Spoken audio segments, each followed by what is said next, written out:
Friends, आपके अपने YouTube channel pharma medico MR में आप सभी का स्वागत है।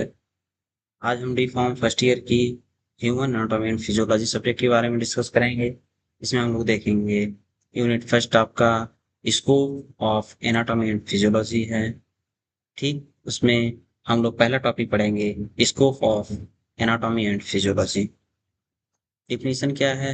Anatomy is the branch of biology that deals with the structure of organism and there parts. इसमें हम लोग देखते हैं कि एनाटॉमी जो होता है बायोलॉजी की एक ब्रांच होती है जिसमें हम लोग स्टडी करते हैं किसी भी ऑर्गेनिज्म के स्ट्रक्चर और उसके पार्ट्स के बारे में। अगला हम लोग का है स्कोप ऑफ एनाटॉमी। एनाटॉमी का स्कोप क्या क्या है? इसमें हम लोग सबसे पहले देखते हैं ग्रास एनाटॉमी। इसमें हम लोग स्टडी करते हैं study of the structure visual to the naked eye, जो हम अपने नेकेड आई से देख सकते हैं या विजुअल जो भी हमारे नेकेड आई से दिखता है उसके बारे में हम लोग अध्ययन करते हैं ग्रॉस एनाटॉमी के अंतर्गत। इसका एग्जाम्पल दिया गया है मसल्स हो गई, बोन्स हो गई और आर्गन्स। दूसरा है माइक्रोस्कोपिक एनाटॉमी। इसमें दो होते हैं, एक हिस्टोलॉजी, एक साइटोलॉजी। हिस्टोलॉजी में हम स्टडी करते हैं टिश्यू के बारे में और साइटोलॉजी में हम स्टडी करते हैं सेल्स के बारे में। अगला हम लोग का है डेवलपमेंटल एनाटॉमी। इसमें हम लोग स्टडी करते हैं study of changes in body structure over the course of life. हमारे मानव जीवन में जो भी चेंजेस होते हैं बचपन से लेके एडल्ट तक, उसके बारे में हम लोग डेवलपमेंटल एनाटॉमी के अंतर्गत स्टडी करते हैं। इसके एग्जाम्पल दिया गया है एम्ब्रियोलॉजी। दूसरा है कंपैरेटिव एनाटॉमी। कंपैरेटिव एनाटॉमी में हम लोग देते हैं comparison of anatomical structure in different species. ठीक, हम लोग अपनी बॉडी को दूसरे अदर डिफरेंट स्पीसीज से कंप्रोमाइज करते हैं कि एनाटॉमिकल स्ट्रक्चर क्या कितना चेंज है, क्या है। क्लिनिकल एनाटॉमी के अंतर्गत हम लोग स्टडी करते हैं application of anatomy to clinical practice. जो भी हम लोग क्लिनिकल प्रैक्टिस के थ्रू करते हैं उसके बारे में हम लोग डिस्कस करते हैं। जैसे कि एग्जाम्पल में दिया गया है सर्जरी या डायग्नोस्टिक। अगला हम लोग का है सरफेस एनाटॉमी। इसमें हम लोग स्टडी करते हैं study of external features and their relation to deeper structure. इसमें हम लोग स्टडी करते हैं कि हमारे बॉडी के एक्सटर्नली फीचर्स क्या हैं और उससे अंतर वाले अंदर मतलब डीपर स्ट्रक्चर में क्या रिलेशन होता है। इसके बाद हम देखते हैं physiology, study of body function, जिसमें कि हम लोग स्टडी करते हैं बॉडी फंक्शन के बारे में। इसकी डिफिनेशन हम लोग देखेंगे, क्या डिफिनेशन है? Physiology is the science concern with the function and mechanism of the body.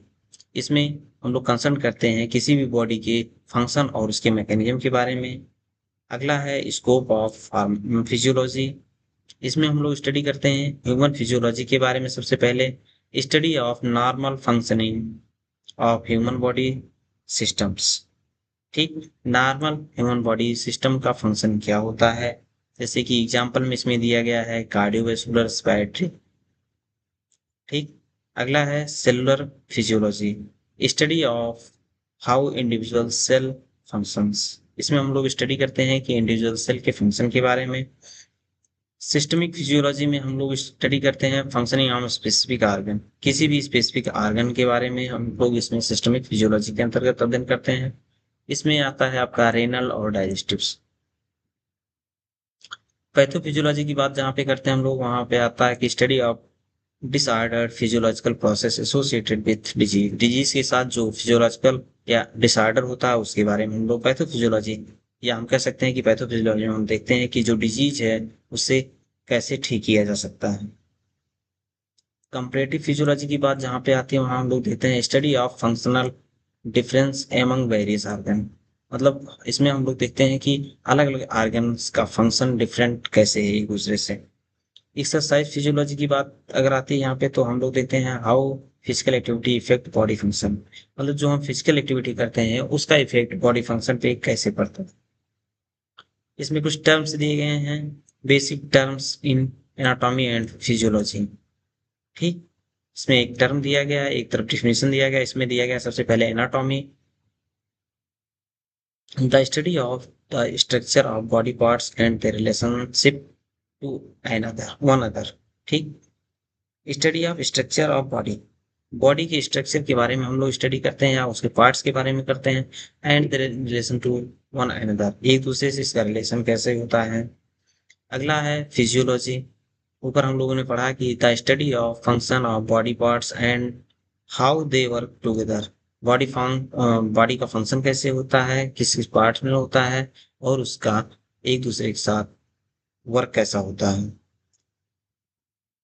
अगला दिया गया है cell, the basic structural and functional unit of the living organism.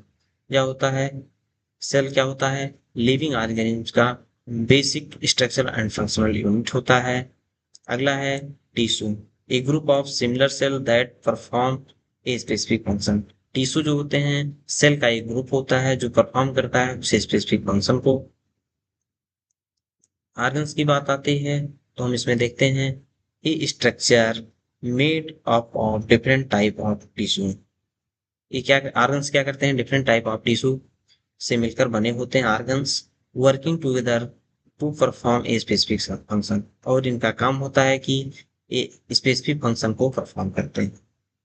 अगला क्या है ऑर्गन सिस्टम की बात हो रही है, a group of organs that work together a perform one or more function. ये ऑर्गन्स का एक ग्रुप होता है ऑर्गन सिस्टम जो परफॉर्म करता है वन या एक से अधिक फंक्शन को परफॉर्म करता है। आगे हम लोग देखते हैं homeostasis, the body ability to maintain a stable internal environment despite external changes, body ability to maintain stable internal environment. Homeostasis का मतलब होता है कि जो इन्वायरमेंटल में चेंजेस हो रहे हैं उसके थ्रू हमारी बॉडी कैसे एक्सटर्नल चेंजेस करती है। मेटाबॉलिज्म की बात आती है, all chemical reaction that occurs in the body to maintain life, जो भी केमिकल रिएक्शंस होते हैं वो हमारी बॉडी को कैसे मेंटेन करते हैं पूरी लाइफ में। कैटाबॉलिज्म की बात आती है तो हम यहाँ पे देखते हैं the process of break down complex molecule into simpler ones to release energy, the process of breakdown, इसमें ब्रेकडाउन का एक प्रोसेस होता है जो कॉम्प्लेक्स मॉलिक्यूल को ब्रेकडाउन करते हैं simple one are require energy में। ठीक, एक या और एनर्जी में। एनाबोलिज्म क्या होता है, the process of building up complex molecule, ये क्या होते हैं कॉम्प्लेक्स मॉलिक्यूल की बिल्डिंग प्रोसेस होती है from simple one require energy, जिसमें एक या अन्य एनर्जी की रिक्वायरमेंट होती है। आगे हम लोग देखते हैं एनाटॉमिकल पोजीशन क्या है, the standard body position used as a reference in anatomy, body erect facing forward, arms at side, palm facing forward. ठीक, एनाटॉमिकल पोजीशन में देखते हैं the standard body position, standard body position use करते हैं जिसमें कि हम लोग देखते हैं रेफरेंस इन एनाटॉमी के रेफरेंस में बॉडी इरेक्ट फेसिंग फॉरवर्ड, जिसमें कि हमारा जो फेस होता है वो फॉरवर्ड साइड होता है, आर्म एट साइड होता है, पाम हमारी हथेली फेसिंग फॉरवर्ड होता है, फेस के अकॉर्डिंग सामने होता है। सुपीरियर क्रेनियल की बात जहाँ पे आती है वहां हम लोग देखते हैं टुवर्ड द हेड और upper part of the structure, जिसमें कि टुवर्ड्स क्या होता है हेड जो होता है हेड का अपर पार्ट एक स्ट्रक्चर शो करता है, अपर पार्ट्स ऑफ स्ट्रक्चर। ठीक, टुवर्ड्स द हेड, हेड के टुवर्ड्स अपर पार्ट का स्ट्रक्चर होता है। Inferior cuboidal away from the head, A head से दूर होता है, lower part of the structure होता है। इंटीरियर जिसको हम लोग वेंट्रल बोलते हैं, towards the front of the body, A towards होता है front of the body, body के फ्रंट के टुवर्ड्स होता है। पोस्टीरियर और डॉर्सल जिसको बोलते हैं हम लोग towards the back of the body, body के बैक साइड में होता है। आगे हम लोग देखते हैं मेडियल की बात जहां पे होती है towards the mid line of the body, ये बॉडी की मिड लाइन के टुवर्ड्स होता है। लैटरल की बात होती है away from the mid line of body, ये जो होता है लैटरल ए मिड लाइन बॉडी की मिड लाइन से अभी दूर होता है। प्रॉक्सिमल की बात होती है closer to the origin of the body, ये क्या होता है बॉडी की ओरिजिन से क्लोजर होता है, part of or point of attachment, जहां से किसी भी पार्ट का अटैचमेंट होता है। डिजिटल एक चीज आती है, डिजिटल की बात हम लिख देते हैं, further from the origin or point of attachment. ये फर्दर क्या होता है, ओरिजिन से पॉइंट ऑफ अटैचमेंट होता है। प्लेन की बात करें तो a imaginary flat surface use to divided the body into section. ये क्या करता है, इमेजिनरी फ्लैट सरफेस होता है जो कि बॉडी को सेक्शन में डिवाइड करता है। सेजाइटल प्लेन की बात होती है तो यहाँ हम लोग देते हैं divides the body into right and left parts. ये हमारी बॉडी को लेफ्ट और राइट पार्ट में डिवाइड करती है। फ्रंटल या कोरोनल प्लेन की बात जहाँ पे आती है वहां हम लोग देखते हैं divide the body into front end back part. ये डिवाइड करते हैं फ्रंट और बैक पार्ट में, दो भागों में डिवाइड करते हैं।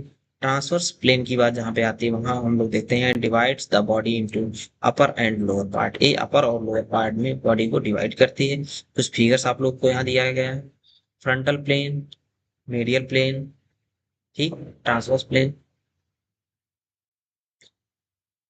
ठीक। यहाँ फिगर कुछ दिए गए हैं, इसको आप लोग सही से देख लीजिएगा। Thank you.